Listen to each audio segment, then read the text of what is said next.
Heyo, boss, and welcome back. Thanks for bearing with us the past couple weeks. We took a slight vacation to prep for fall, but today is a close-to-heart video. Chef's wife is from upstate near Canada, so today we're going to show you a Canadian classic. This is Poutine, or is it Poutine? Poutine. Potato, tomato. Well, you know. So we've been wanting to make this. She introduced it to Chef, and it's really great.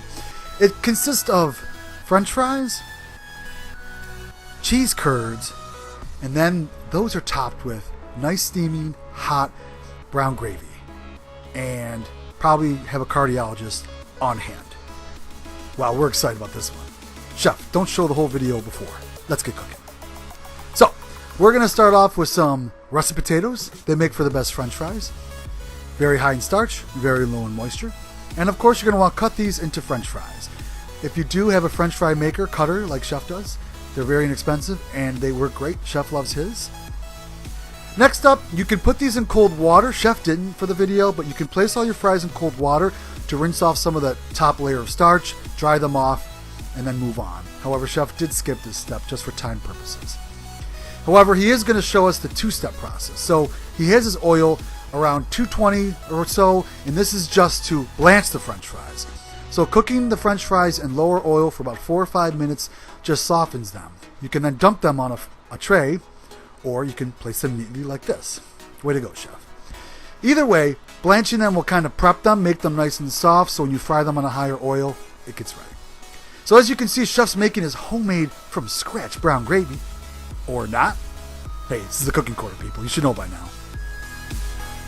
Okay, so after all the French fries have been blanched, you're going to raise the temperature to 350 degrees and then cook them again. And this is going to really get them crispy, that second coat.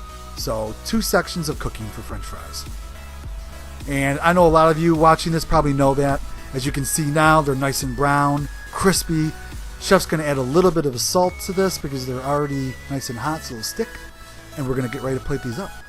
So in a shallow bowl, Chef said that works the best. Go ahead and place your nice hot French fries right in there, nice and crispy.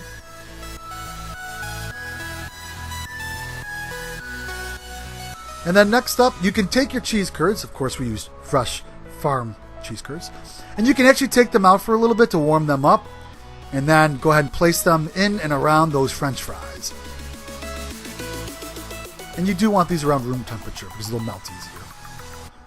Okay, afterwards, just ladle your gravy right on top.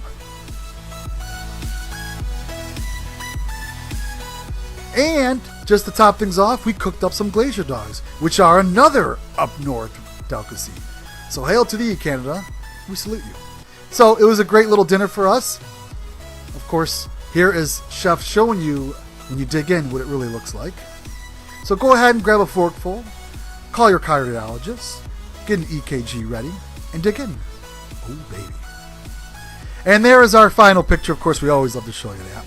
So there it is, Poutine, whatever. And it's delicious. This actually came out really good. We did use kind of store-bought packet gravy, which was fine if you want to make your homemade gravy, absolutely. But it was really simple and very delicious. So check out all the ingredients down below. We're catching our blog up. We'll show you those instructions as well. Don't forget, everybody, cooking should be fun. Have fun doing it.